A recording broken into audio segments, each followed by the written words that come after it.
Whether your beer is in a bottle, can, or glass, kick back and relax. It's Better on Draft.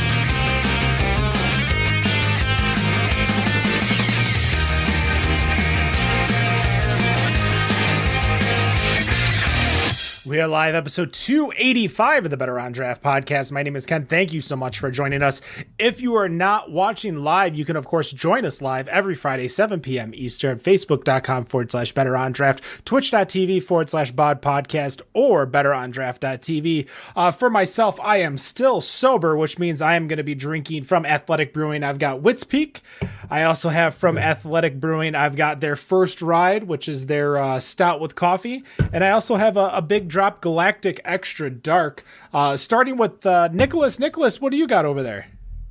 I am drinking a Firestone Walker Blank Noise, the Hazy IPA, and I also have the Union Jack IPA from Firestone Walker. A lot of IPAs tonight. Daniel, what do you got over there?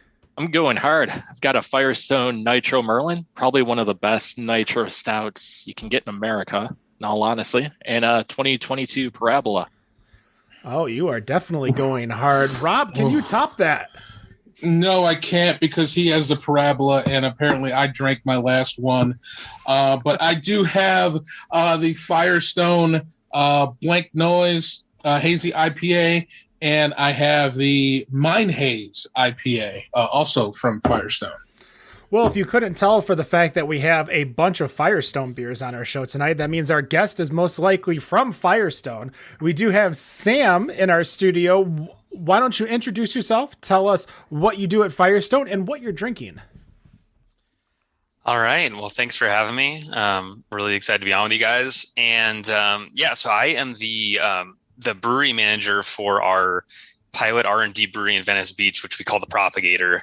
And I've been here for just shy of 3 years, but I've been with Firestone for almost 11 years total, and was a brewer at our main facility up in Paso Robles for years before that. I'm actually drinking this new Maibach that we just put on tap today. It's a collaboration with Moonlight Brewing up in Northern California. It's called Arlo's Daydream, and it's tasting really nice. It's a little hoppier than your standard German Maibach.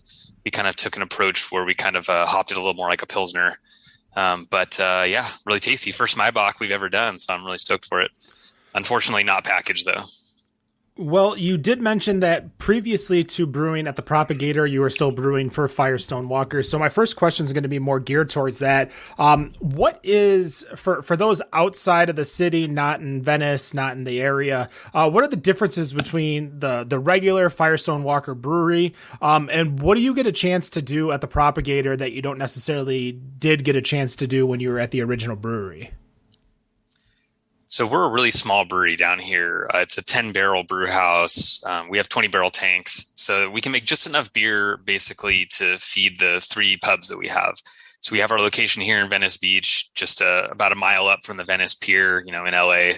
And then we have our Bear Works facility in Buellton, where we do sour beer production, and that's up in Santa Barbara County, about an hour and a half north. And then the main facility is up in Paso Robles, which is, right in the middle of the Central Coast. So it's about a 3.5 hour drive from here, depending with traffic. So we kind of are all up and down the coast. And the facility here, we're only making beer essentially to be sold out of the breweries. We don't do any distro beers. We don't do any of the core beers here. It's all small batch production. We do some can runs here where we have a mobile canner come in. So we'll do really limited can releases. We were trying to get them in once a month last year, and then we kind of, cooled things down a little bit this year, and we're doing a little bit less. But we're really focusing on, trying to get interesting beers out, and a lot of them we're bringing collaboration partners with. So you can mail order some of our beers. In California, a few other limited states that allow direct-to-consumer sales across state lines, but a lot of states don't. So we're still, mostly in California, and then we sell most of those at the breweries. But otherwise, the Firestone main brewery, obviously, much larger scale, much larger production, distribution footprint. So what we're doing here is really mostly R&D work and, small projects, things that we just want to develop over time. Is the goal to move things that you've created over at the R&D facility up to the main brewery, or is it just kind of your own little playground that nobody bothers you in? It's a split between the two. We're working on a lot of projects of things that we specifically know we want to brew on a larger scale, and we want to work the recipes out here. We want to test ideas. Sometimes it takes a while. We just know there's certain styles that we want to be playing around with. So we come up with ideas and we just brew different versions of those styles and then, see what we think. We have a really robust sensory program up at the main brewery. So I have got a very qualified team of people sitting down with every beer that comes out of here and giving really honest feedback. And then everyone's thinking about, okay, what do we like with this beer? What didn't we like? What could we do in the future? So we have a really good program that gives me a lot of good feedback here. And then we tweak the recipes based on that. So most of the new releases that are coming out of the main brewery are brewed here first in some form. But in addition to that, yeah, we do a lot of interesting stuff. Like we have old beers that we want to bring back. For instance, Wookie Jack. That's a beer that for us was really popular for a few years, and then we had to take it out of our normal lineup. But we still bring it back here from time to time. And then a lot of the things we just like, to have on at the pub. We have a few taps open that we can just have interesting beers on that we want to see what people think, and we don't necessarily have any plans for them. We just want to kind of do it and see how it goes. And just have fun. I actually have a question. Oh, I'm sorry, Ken. I just kind of wanted to jump in and ask something here while we were fresh on it. So you're brewing the beers for your pubs locally. Can I walk into one of your pubs and get like an 805 then? Or would I have to go? Is that something you don't serve on tap at your location? Oh, we do. You do? Okay. Yeah. So we have about 35 beers on at any given time here. And that's going to be basically every core Firestone beer, and then different selections of our Barrel Works beers and our vintage bourbon barrel aged beers, spirit barrel aged beers. And then we're going to have a bunch of Propagator beers on as well. So there's always a great selection. Awesome. Sorry, Ken, go ahead. I was just curious. No problem. Now, before I pass it off to Rob, because usually Rob follows me, there is a question, and it's more of clarification information, because Firestone Walker, the Brewers Association just announced like the top breweries based on production in 2021, which Firestone Walker was one of the top 10 because they're as they are also part of a larger conglomerate. You guys are in collaboration or ownership with Omegang and Boulevard, which we actually had on episode 270. Do you have to worry about these massive collections of breweries kind of like interfering with you, or are you free to kind of run around the brewery and do whatever the hell you want? I think overall the relationship's been really good, and I really have nothing negative to say about it. I think for the most part it's very hands-off. It's a lot of guidance and a lot of, long-term strategic thinking, capital expenditure, that kind of stuff, as far as guiding us to the most efficient path to growth and sustainability. But at the same time, I think, we have been on a really good trajectory. And I think that we've basically continued on that path. And for the most part, it's just been like, just kind of do your thing. And, if it isn't broke, don't fix it. All right, so I'm going to jump in here. I guess the first question I wanted to ask about was really, I guess just in terms of the market that's there in California, and I guess really in the Los Angeles area specifically. I guess the first thing is that I'm a little saddened because I was in LA last October out in Anaheim, and I didn't realize how close the Propagator is to LAX, and I did not get a chance to go out there. But the one thing I'm kind of curious about is just really what, or I guess how the LA market is, because, as I feel like most states have their own stereotypical thoughts of what other states are doing, that the LA area is kind of blasé about a lot of things that are going on, at least from my Michigan perspective, unless it has anything to do with the Lakers or the Dodgers.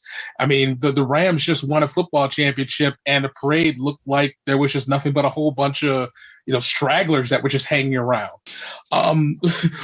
What's the market like in Los Angeles, and how is that just kind of propelled the business, and I guess the Propagator in general? I do think LA is a really interesting area in that, like, there's a ton of transplants here, but there's also a really strong culture of people that are from here, and it's an interesting mix of the two because you have people from all around the world that move here, mostly for the entertainment industry and for other kind of stuff related to that. I mean, really for a lot of things. I shouldn't say just that, but yeah, and I think because of that. Yeah, especially with like the sports teams, you can see, it's like everyone gets into the Dodgers and the Lakers, sure, but like with the Rams, it's like, oh, okay, I don't know, they get maybe it'll take a little more time to earn their place back. I'm not sure, but yeah, with regards to like kind of the beer industry and how it relates to that, I think for us, 805 has been a really strong performer in the LA area, and that was why we decided to open a brewery down here. We were already having a lot of success in this market. There weren't a lot of big breweries. We were in LA back when there were only a couple breweries in LA, and we sold a lot of beer here. And then over the years, many breweries did open. LA, for one of the largest cities in the country, it had almost no breweries comparatively. I mean, just a handful in the whole county up until, 10, 15 years ago. And then it really started to blow up. Living on the Central Coast, when I started at Firestone, looking back about 10 years ago, I would, drive to San Diego to go visit breweries, and we would just drive through LA, and there wasn't really a whole lot. And then, one by one, places started opening, and then you would maybe stop. And then, we really saw the energy starting to swell up, and we said, we should open a location down here. That's a great opportunity. And yeah, like I was saying, since we already sold a lot of beer in this market, it already kind of felt like our backyard, and it just seemed like a natural extension. But, the biggest kind of craft brewery in LA is Golden Road. And, obviously they're not technically a craft brewery, but, there's not really any other big players, right, in the city. So it's a little interesting of a market. Whereas, you go down to San Diego and there's, multiple large craft brewers that are well established that have been there for a long time. And for some reason, just the city of LA, made it a little more difficult, a little less desirable to open breweries, and people kind of stayed away. That has changed, and there are a lot of small breweries, but they're all, they're kind of similar to us, where, they're cranking out a small amount of beer. They got a good taproom culture going. And there's a lot of breweries like that in LA now making really good beer. Yeah. Now, and obviously there is one that has been in the news that is from San Diego that obviously is just kind of, I feel, kind of hit hard. But I'm going to kind of leave that off to the side for a little bit. But I'm kind of curious, just being on the experimental side of Firestone Walker. Obviously the Propagator opened back in 2016. You joined the team there in 2019. Are there any beers that have come out of the Propagator that have hit into a higher distribution for Firestone? Well, I guess you could say there's the beers that we kind of plan long term. We know, okay, this is what our next seasonal release is going to be, or this is a new year-round beer that we're going to work on, and then we get to work on it here. So, kind of starting there, I think the first good example of that would have been, well, Mine Haze and Rosalie. I guess Firestone Lager, when we brought that back, we trialed it here first. Then Rosalie, Mine Haze. Mine Haze was, those are both really big projects, those two. Rosalie, unfortunately, didn't make it through the pandemic. That was one of those beers that, it maybe needed a little more time. It was a kettle sour rosé wine hybrid beer, a really ambitious project on our end. And I'm really happy with the beer we ended up making, but, the distro didn't support that into 2020. And it was, a really difficult beer to make on a production scale. So we ended up taking that out of production. But Mine Haze obviously has grown into our, it's about floating around the second place here right now in our lineup after 805 Cerveza. It's kind of somewhere around there. And, that took multiple batches because for us, it was relearning how to brew an IPA. We were firmly a West Coast IPA brewery. And so, getting that going took a lot of work here. And then finally we kind of were like, okay, this is the recipe. This is the approach we're going to use. And that was a big team project that Evan was the head brewer down here at the time, making those batches. There were a bunch of us up in Paso working on that end. So all of these big development projects take a lot of work, whether it's, Matt Bernaldson, our brewmaster, kind of guiding the whole thing. Me down here, Brad Miles, who does R&D up there, and the rest of the brewing team. We always get a lot of good input. So, yeah. And then newer beer like Hopnosis, is a good example. That's our latest year-round IPA we just launched. That was something else that we worked on here as well. So a lot of times, we know we have a clear goal. We say, this is the beer we want to brew, and then we just need to make it happen. Other times it works a little differently. So there's a beer we do called Welcome to LA. That's a Southern California distro beer. It doesn't get out of Southern California at the time. Right now it's, the name is kind of, geography dependent, Welcome to LA, but that was a beer we just started making here, and we weren't really sure what was going to happen. And we just kept brewing batch after batch, and we liked the name, we liked the beer. And so we ended up putting that in distribution. So, sometimes it could happen either way, but most of the beers that we do end up putting in a distribution that we brew here were beers that we had a clear goal in mind as far as what we wanted to do. Gotcha. And I guess that, since you brought up the Mind Haze, I'm getting ready to take a sip of the Blank Noise. I guess, can you give us an overview of what I should expect when I'm drinking this beer? So yeah, Blank Noise is, it's this combination of the Hallertau Blanc hop and Nelson from New Zealand. So both of those hops have these interesting kind of white wine grape, tropical fruit notes, a little bit of diesel maybe. That's mostly from the Nelson. And, it's really cool that there's these two hops grown, completely on the other side of the world, one in Germany and one in New Zealand, but they have these similar flavors. So the synergy of the two coming together is kind of like this, like this interesting harmony that happens. And you get kind of two slightly different versions of a similar note happening. And obviously, we're kind of playing on the music theme, since Hallertau Blanc is playing on the kind of Sauvignon Blanc thing. And, so instead of white noise, it's Blanc noise or Blank noise. So yeah, and I think, I get a lot of great, kind of grapey tropical dank notes out of that.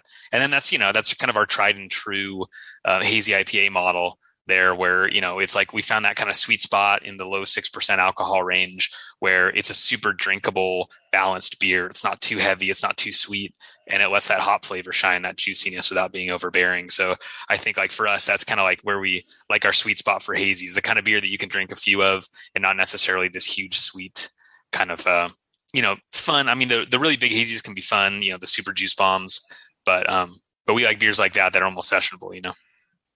Yeah, it's very, very interesting getting the grape off of that, because it almost kind of gives that feel like this is something that wine drinkers should be okay with drinking, because it kind of gives off that little bit of that wine feel to it. So it's definitely tasteful. But one other question I wanted to ask, and I found this very interesting, that I heard in another interview that you'd given a statistic that, and I think this was last September, that you're given a statistic that Sam Adams' portfolio was only 9% of their total sales coming from the Boston beer, and basically a large chunk of that coming from the truly hard seltzers. Now, as of that interview, you guys at the Propagator have not brewed any seltzers. And I was wondering if that was still true, and if that was something where it was intentional, where you did not want to brew any seltzers, or it's just kind of we're holding off on it and we'll get to it when we get to it kind of thing, I guess, or rather, is it something that you want to even do? So we do actually have a seltzer in our portfolio, and it wasn't developed here. So last year, we actually acquired a brand from a neighbor friend of ours, a slow brewing company, and they had developed this line called Cali Squeeze that were fruit beers and some seltzers. And we really liked the branding and the beers, and we decided, instead of going out and kind of developing our own thing here, we asked them if they'd be interested in selling it. So we acquired those brands, and so we're currently producing them. And so, so we have a seltzer basically that came kind of fully ready to go. So the fun thing about seltzers too is, once you kind of have the base, it's a very modular concept. So you can kind of add whatever fruits you want to and all that. So we are working on new stuff in the R&D department, new flavors, and we have some new stuff that's just about to come out there. And so, if you come in, we do serve Cali Squeeze seltzers at our tap rooms, and they are in distribution on a smaller scale now. And we're kind of going to see where that goes. And it's nice, I have noticed, at first I wasn't super stoked on seltzers, but when you do start serving them, you realize there's a lot of people that come in that, are celiac or don't want, gluten or for some reason, or just want a different flavor profile, and having that option for them has been really great. And, at various times I look around and I see a lot of people drinking them. So, it's just one of those things where it's like, if you can make a good version of it, feel good about it, why not? Cool.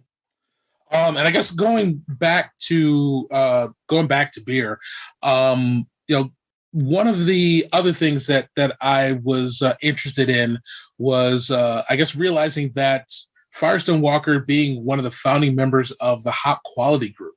I'm curious, what is the Hop Quality Group, and how do they help Firestone Walker in their business overall?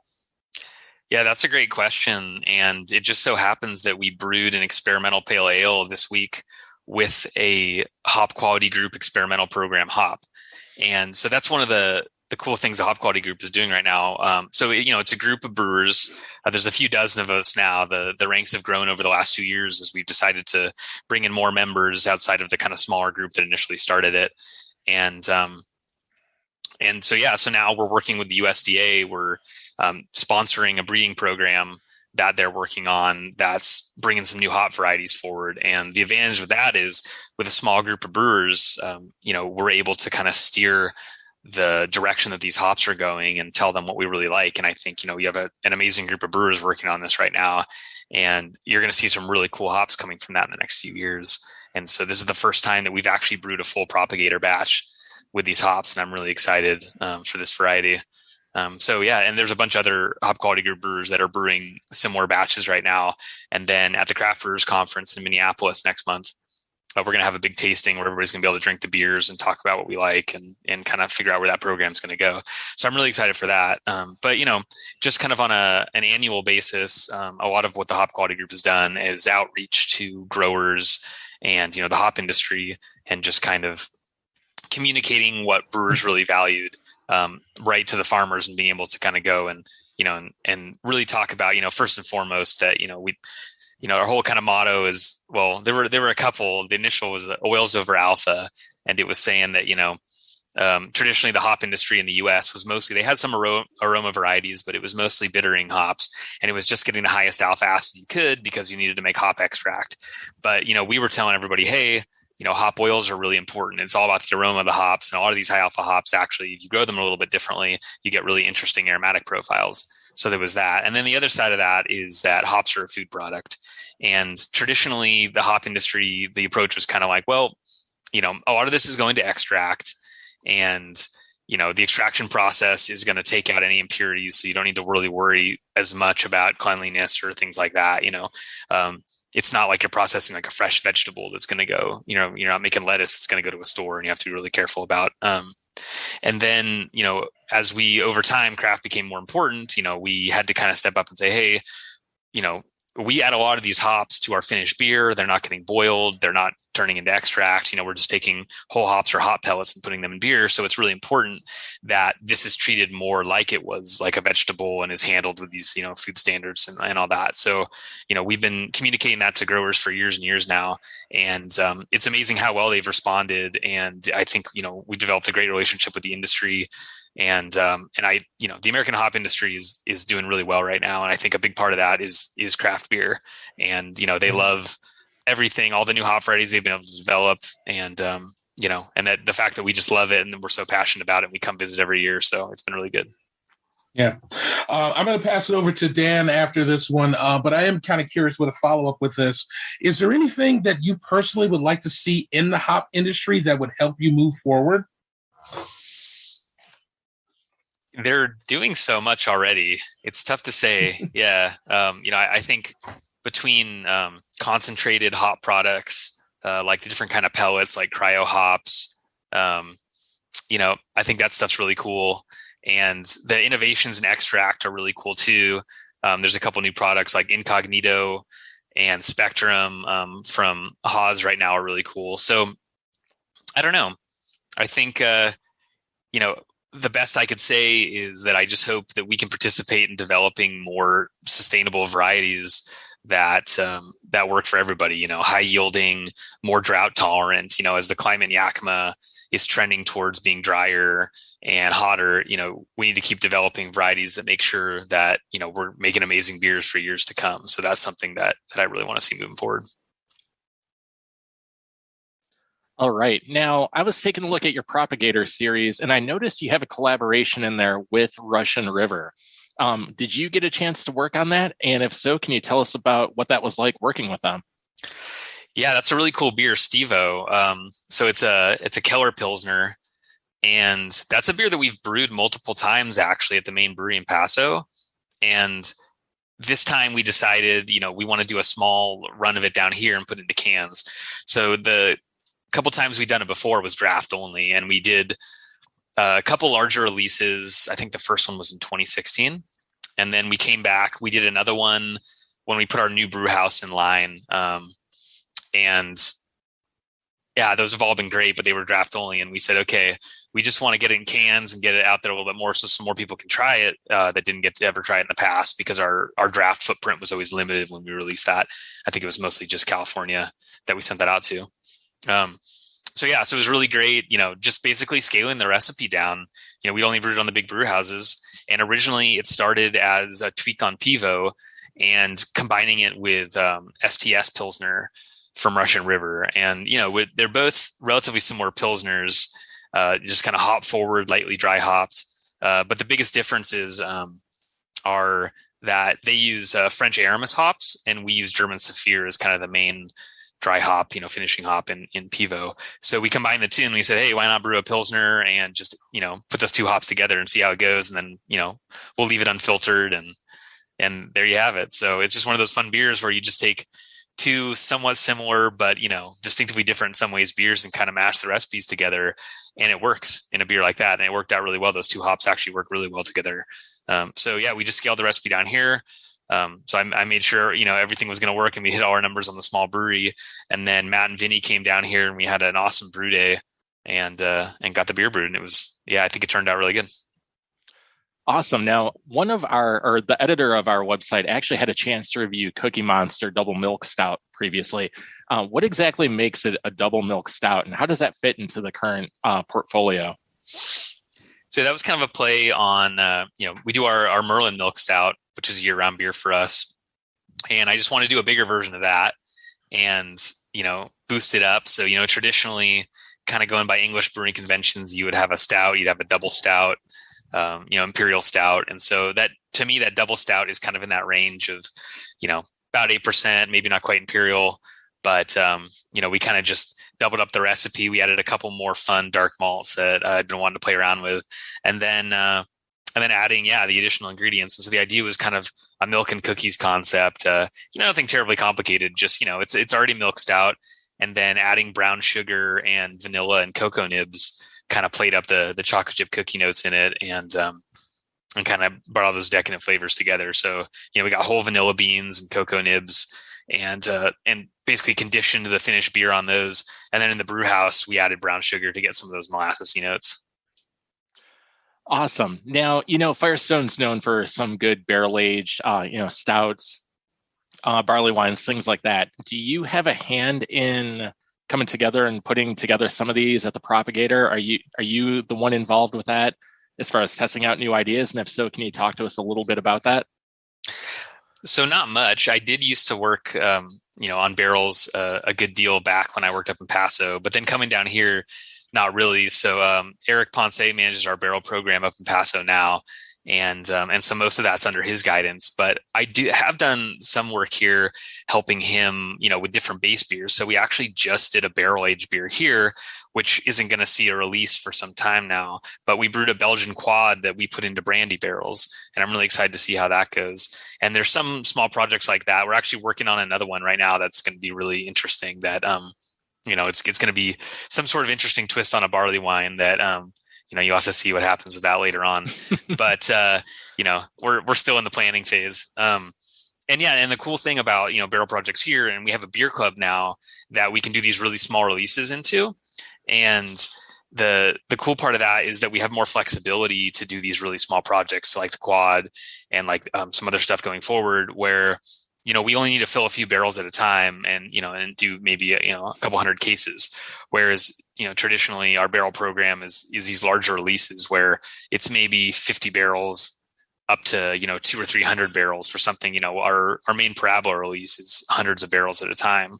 So it's way beyond the scope of what we do here, but we can do some fun stuff here too. And one final question from me before I pass it along. I noticed you actually do a hazy oat IPA. I don't know if everyone's familiar with an oat IPA. Can you tell us a little bit about that and what it is and what sets it apart from like a traditional IPA? Yeah, it's mostly just that was us trying to push the limits of how high of an oat percentage we could use in a beer. Usually when we started doing hazy IPAs, we were using flaked oats or rolled oats, and we would do maybe 10, 15% at the most. And, beyond that, it gets really sticky, really gummy. It's really hard to get wort out efficiently when you're mashing with a lot of oats. And then, the only way to really do that is to move into malted oats that still have their husks on. And that allows you to lauter the beer more effectively. So that was, that release was basically our attempt to say, okay, well, we're going to go all the way up to 50%, which is like a crazy amount of oats. I don't know. I'm sure somebody has tried to make 100% malted oat beer. I don't know what it would be like, but maybe we'll have to try that at some point. But it's so different. Oats really do on a large, when you include them in a large percentage in a beer, they do change the character. You have that just distinctively oaty texture and flavor that starts to come out. Whereas, traditionally like an oatmeal stout, you're maybe like 10%, and that's enough to kind of add a little bit of nice, addition to it. But a 50% oat IPA was definitely something. And I think it turned out pretty well. It's one of those ones where it's like, did we push it too far? That's for you to decide. All right, I'm going to pass it over to Nick. So being that you're in Venice, the R&D facility, how many, it's just weird that there's R&D facilities with breweries. How many projects do you normally go through in a year that probably don't make it to the taps by any, at all? How many projects do you think you put through in a given year that never see the public? Not very many.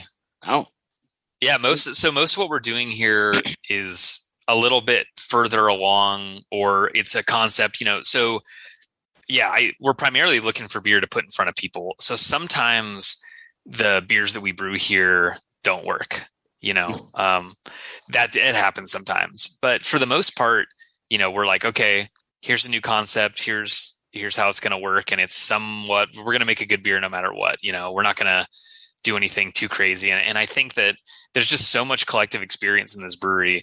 And so when we do try things, or we lean on, colleagues in the industry and other breweries that have done things. So whenever we're looking to bring in something a little bit out of our comfort zone, we'll do a lot of research. We'll talk to people. And usually that first attempt still makes a pretty good beer, even if it's not exactly what we want, and still we're seeing what people think and serving. But yeah, we also have a really small scale R&D setup that we actually still run in Paso, and that gives us a lot of flexibility. So yeah, our R&D program kind of has a few layers to it, and the really small scale stuff, it's like a 1 barrel size brewery. And what we'll do is we'll divert wort from the main brewery, and we can ferment it, condition it in these small tanks, keg it up, and taste it. So that's like the zero pressure, don't worry about it, none of these beers are sold, it's not for the public kind of thing. Whereas here it's a little bit bigger. So pretty much everything we're doing here is going to get served to somebody in some form, unless it really doesn't work out. And yeah, I've dumped a few batches. I mean, every now and then you try a new idea and you just realize, whoa, that just didn't work, and it goes down the drain, and it's too bad. But for the most part, I think we have a pretty high hit percentage. And, and a lot of the beers, sometimes it's like, oh, that was fine. And, but that wasn't it. We got to move on, keep going on to the next thing. And so it's on tap for a little bit and then it goes away.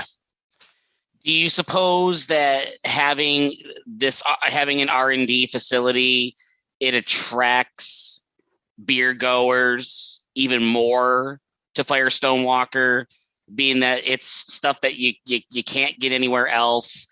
It's product that could be once once in a lifetime, so to speak. Do you feel like that is part of the thrill too, when it comes as a consumer potentially? Yeah, I do think so. And I think that was something that before 2016 was kind of lacking in our brewery. Whereas, you would go and visit our tap rooms and there might be a couple odds and ends of limited release stuff we would do that you would find, especially on the barrel side, there was always usually something interesting that you weren't going to find somewhere else. But for the most part, it was our core beers. And, and we were the kind of brewery that, we had a solid core lineup and we did a couple seasonals and then we had some interesting barrel stuff. And that was kind of, was our approach. We weren't the brewery that had a million different beers all the time. But having the Propagator, for the last 6 years now has really allowed us to make a lot of interesting beers that, when you come in, you never know what you're going to get. We usually always have a couple new IPAs we're working on and a couple new lagers and then, other stuff that you just never know what you're going to get. So I do think, that really helps. And, as a beer drinker myself, I definitely feel that where, when I'm visiting breweries, I don't want to just go and get whatever they have on tap, or I don't want that to be what you get at the supermarket. I'm always looking for interesting stuff. And, pretty much that's how everybody rolls these days. I mean, that's the norm is, as the proliferation of small breweries with tap rooms has kind of taken over, and that's most breweries now, that's most of the time what you're going to get. It's not like you're just visiting big breweries and it's like, oh, I can get that, at the store at home. So. Yeah. Being one of four co-hosts on the show, festival goers that go to beer festivals, we're always looking for that one beer or that couple of beers that are just so off the wall, something that's just unheard of. And I think that's what draws me to those breweries is that they think about outside of the box ideas. Mm-hmm. And speaking of outside of the box ideas, is there something that you would like to try to do in the Propagator that you have not done yet just because of other projects and ideas that others within the brewery ranks would like to see? Is there something that you would like to do personally that you haven't had a chance to do yet?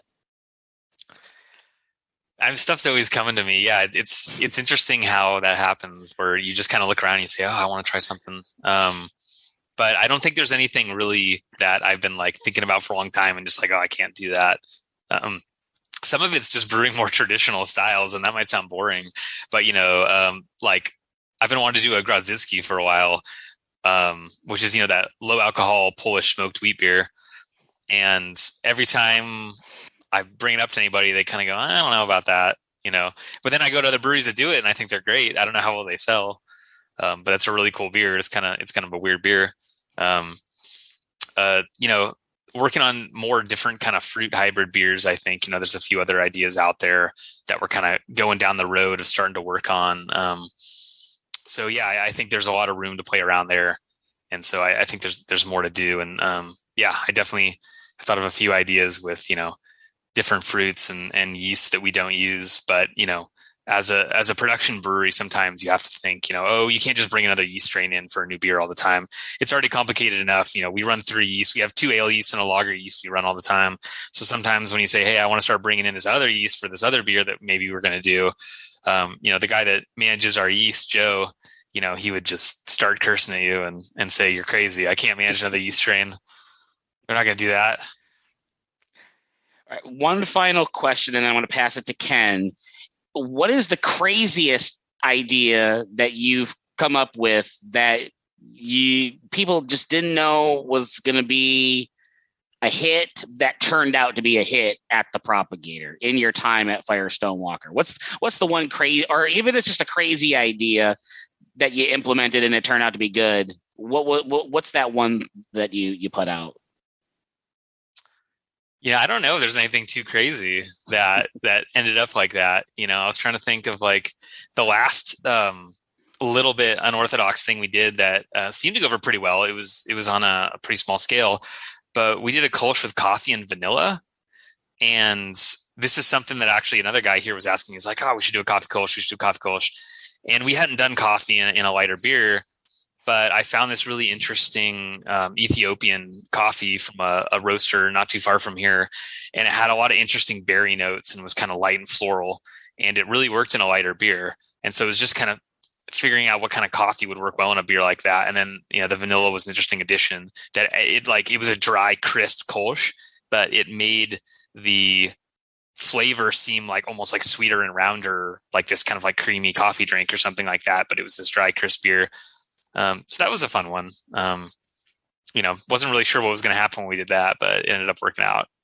But it's kind of funny because it's like every crazy idea. We used to make jokes back in the day about like, people would just come up with the most ridiculous description of all these things thrown together and say, oh, when are they going to do this? And it's like, they've all been done now, And so it's almost like not even novel anymore.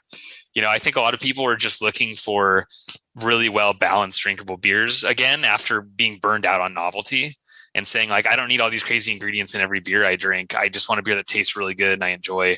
And I think for the most part, that's what we focus on is like, we're very careful about the different ingredients that we do bring in. And I think there has to be a lot of intent behind them.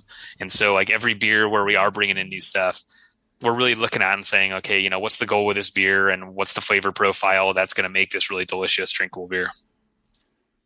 All right, there you go. Ken, I'll turn it over to you.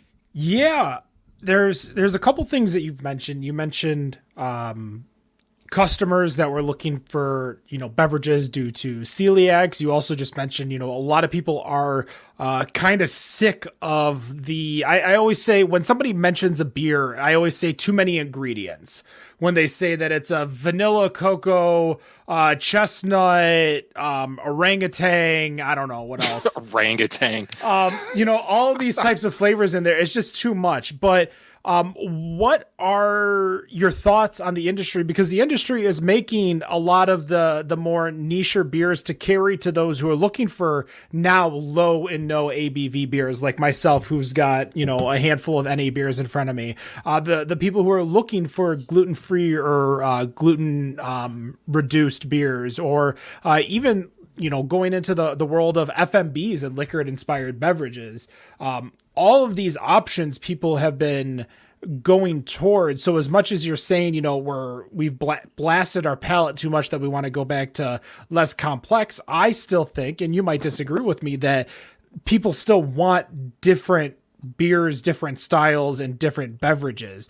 What is your thoughts on that within the industry itself? And what are you doing at the Propagator to help cater to all of these large but small niche market opportunities? So that's a big question. Yeah, we've been talking about non-alcoholic, low alcohol for a while, and I think it hasn't been a compelling enough market segment for us to really get moving on yet. But it's one of those things we keep thinking about, and we'll probably be doing a little experimentation here soon. It's kind of hard to get going on a small scale until you invest in the equipment if you want to do de-alcoholization. But there are some other approaches to it too, so we'll see what we can do. And would there be a way, because you guys have, not necessarily in LA, but at least in California, a brand new neighbor, Athletic, who opened up a huge brewery out in San Diego. Can you contract how do you say it? De-alcoholizing? De-alcoholizing, yeah. Yeah, you might be able to. That's interesting. I know of at least one other large brewery that's doing that right now, where they're sending beer to another brewery to do that process. So that's certainly an option. And I wonder if that's a way you're going to see more breweries kind of dipping their toe into the segment, just saying, okay, we're going to make a beer and then tanker it over to this other facility to do that process for us. Cause buying that equipment yourself is relatively expensive. And that's the traditional way that it's done is brewing a normal beer and then taking the alcohol out. You can either do it through a distillation process or through a membrane filtration process. But the other way is, there are special yeasts that basically don't produce alcohol, but produce the other flavor constituents. And, the approach to making beers like that is very different though, because you essentially aren't fully fermenting the beer. So you have to have other ways of kind of making the flavor come off correctly. So yeah, it's all interesting. It's definitely something we're looking at right now. But as far as other stuff going, like I was saying, we're continuing to look at seltzer and see where that goes. But I think like at our core, our flagship beer, is a no frills blonde ale, and our real kind of mission right now is to just be a beer brand and be a brewery that's known for just making beer and making really good beer. and making consistent beer that you can always count on, and not necessarily going to all these crazy new spaces. We kind of got to play both sides, but I think that's where our kind of energy is moving toward now, that, and then, with other stuff, obviously with IPAs, it's always, another big side for us. So we're always looking at new IPAs and, new approaches to hazy IPAs and West Coast IPAs. And I think continuing innovation there is a big part of what we're doing. What do you think has allowed Firestone Walker to stay in business for the last 26 years? What has helped push you guys to being one of the top 10 producing breweries in the country? I think there's a lot of methodical growth and planning along the way. And I think that's the history of Firestone, and as someone who, I've been a brewer for the entire time. So, there's a lot that I haven't seen behind the scenes, with the other operations of the company, but just seeing kind of how we work over the years, I think that for me, it's just been, that kind of slow and steady growth. And then also, taking good opportunities where they arise and seeing market segments that weren't necessarily fulfilled. I think when I started, there was no 805. And that for us is now about 70% of our overall production. So, and we're going to do a bit over 500,000 barrels a year this year. And about 70% of that is 805. So, seeing that and then taking that opportunity and then, doing all of the work it takes to make a consistent beer as a flagship that, can be counted on, in a wider market footprint. And then, delivering on the sales and marketing side to, make sure that market was able to grow for that beer, I think is something that, I have to give a lot of credit to the other side of the company outside of production. I feel really proud of the work we did on basically, continuing to grow the brewery over the years in order to make high quality, consistent beer.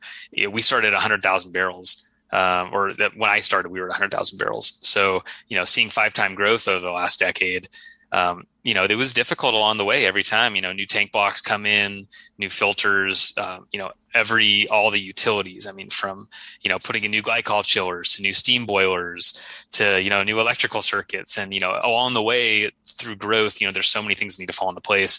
And so having a really good team of people working on that along the way so that you don't have too many hiccups and things keep running smoothly is really important.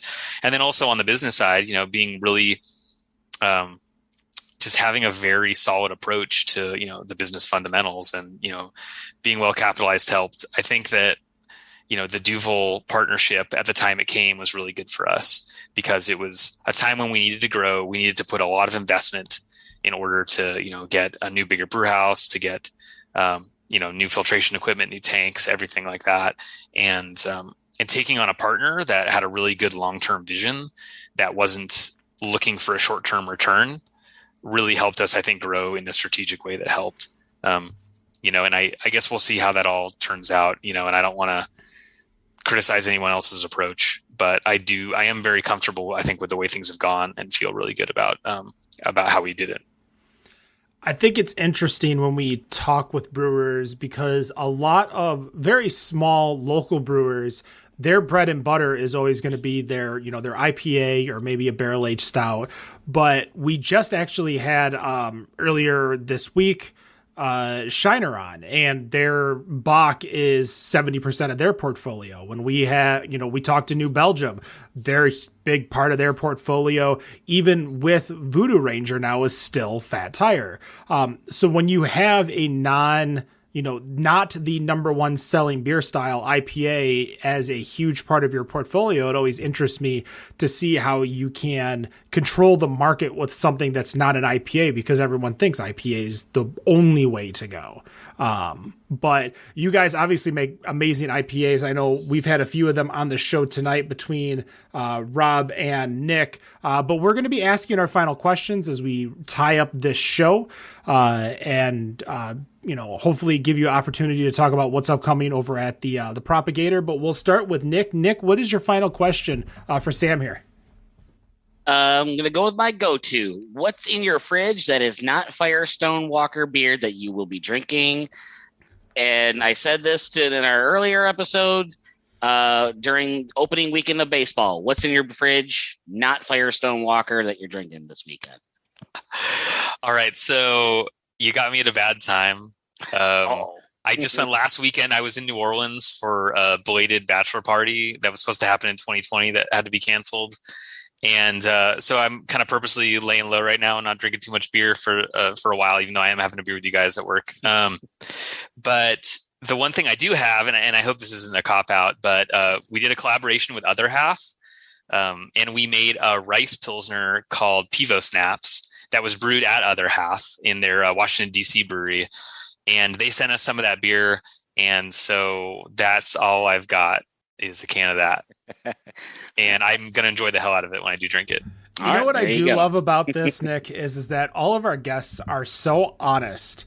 Because you can lie so easily and just say insert random beer, but they're like, yeah, I got a PBR, yeah, or no, I mean, Ham's light, yeah, Ham's light. I mean, typically we get brewers that do have their own stuff, and there's nothing wrong with that. It is what it is. It's, you should be proud of what you make, but that I do appreciate the honesty. You're absolutely right. Got to go where the beer is free and cheap. Dan, what's your final question?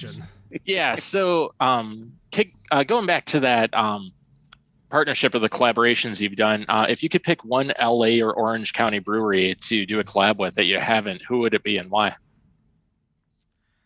Ooh, well, I guess I'll just say we are going to collaborate with Monkish. We have not yet, but that's the next one we're going to do. And that was one I really wanted to. So I have to show them some love and say that that's coming up pretty soon. And I'm really excited for it. I don't know. Do you want one that we haven't set up? I guess I'd have to think for a sec. Is there one you would want to do a collaboration with that you haven't been able to? Probably Craftsman. Nice. Yeah. I mean, Craftsman, is one of the OG LA County breweries. They're out in Pasadena. And I don't know. I actually don't know anybody there, but I love their beer to death. And if we can make that happen someday, that would be really cool. I think they've been making great beer for so many years now. And I love breweries like them that they make some interesting stuff, but their pre-prohibition Pilsner, one of their year-round beers, is an amazing beer. Their Hefeweizen is amazing. And you could pretty much always find that on tap at Father's Office in LA, which is, one of the premier beer bars here that's been around for a long time. And so, whenever I show up drinking a pint of one of those is always really awesome. So that would be a lot of fun. Great. Robert. All right. Recently, I think it was in September, you did an article in I think it was a Craft Beer and Brewing magazine about busting lager myths. I was kind of curious with that article, and I guess your thoughts today. What is the biggest myth about making lagers? Is it clarity, carbonation, maturity, or is there something else? Yeah, I think, some of my thinking on that's maybe evolved a little bit. I had an interesting conversation while I was at the Lager Festival, Low and Slow, that Bagby Brewing Company had down in Oceanside in San Diego County back in the fall. And there were a lot of great lager brewers there, and we had a lot of interesting conversations. And probably the thing that I was already kind of queuing in on this in the article, but having this conversation really helped me out, was thinking that primary fermentation is so important in a lager, and developing the correct flavor profile going into lagering. And the lagering itself is really, in a lot of cases, isn't really, it does things, but there's different ways to approach it, and it doesn't need to necessarily be for a very long period. And, most of the reasons that beers were lagered for a long time in the past don't necessarily apply to us now. I firmly believe that. I think that for most lighter beers, you can basically get around lagering, but fermenting, using a healthy lager yeast at an appropriate primary fermentation, in order to get the base flavor profile you're working with, is super, super important. And so I think that's the main one. So to me, if I would tell anybody about, with lagers, it's like pitch cold, add a healthy amount of oxygen, appropriate amount of oxygen, pitch an appropriate amount of yeast, make sure you're not under pitching, make sure, your fermentation's kicking off well. And to me, that's the core of it.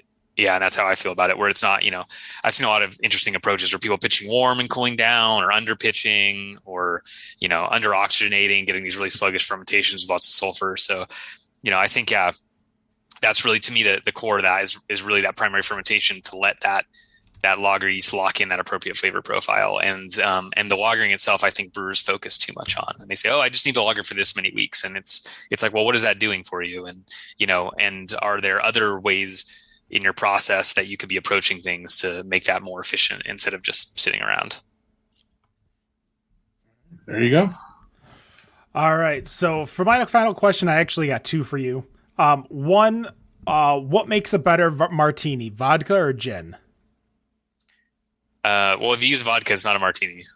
So there you go. I follow you on your Twitter account, which you do a lot of chatting with other brewers and other organizations.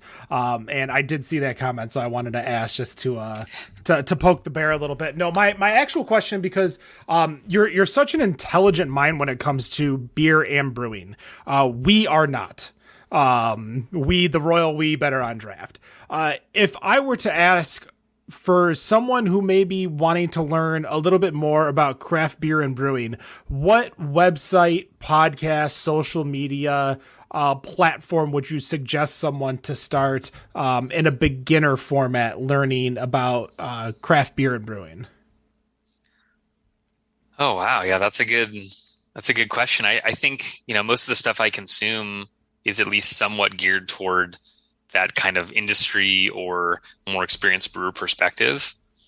Maybe it depends on what you want to get into. When I was just starting out, I listened to a lot of Brewing Network, and, between like Brew Strong and the Jamil Show, Sunday Session, those, I just learned so much about brewing. But I was really diving into homebrew culture at the time and trying to learn as much as I could about brewing. So, for someone who's not so into that, I'm not sure how applicable that would be. I think Good Beer Hunting, I like the stuff that they do as far as like more general interest stuff. But for me, it's more brewer stuff. So I can really only comment as far as like, if you're more serious about the technical brewing side and want to learn about how beer's made, I think, Craft Beer and Brewing does an amazing podcast with that.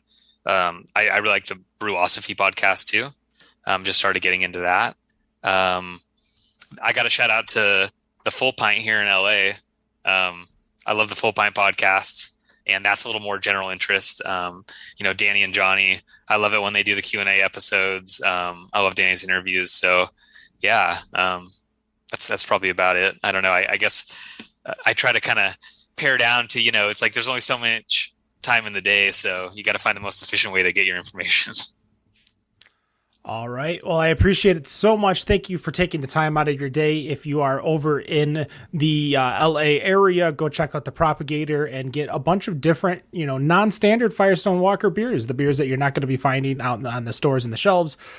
Great opportunity to try just new beers. Thank you so much, Sam, for joining us. We appreciate it. No matter what you think of your beer, we think it's better on draft. Have a good night.